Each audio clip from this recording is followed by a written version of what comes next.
है। अगर इससे कदम पीछे हटा लिया जाए और आपसी सहमति से इस मसले को सॉर्ट आउट कर लिया जाए तो आगे तनाज़े नहीं बढ़ेंगे। आप कितना सहमत हैं इस बात से और क्या ऐसा हो सकता है? मुसलमानों को ऐसा करना चाहिए?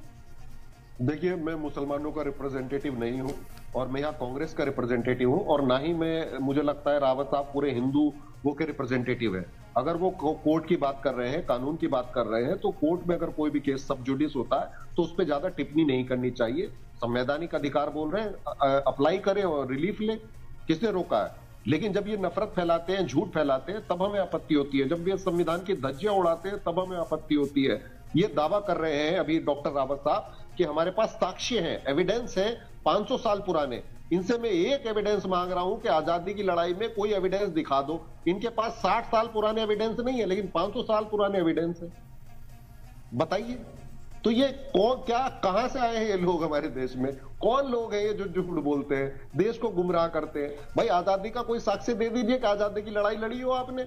1933 में हिंदू महासभा ने ही तो ये प्रचार किया था, दो राष्ट्रों का सिद्धांत की थ्योरी जो दी थी वो किसने दी थी?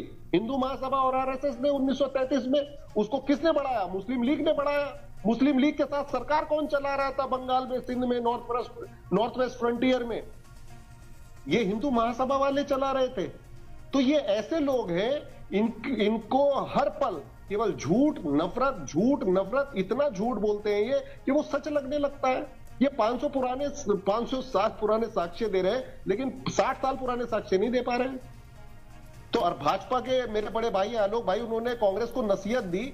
मैं उनको यही कहना चाहूंगा, जिनके किरदार पे आज शैतान भी शर्मिंदा है, वो हमें नसीहत ना दे तो बेहतर होगा।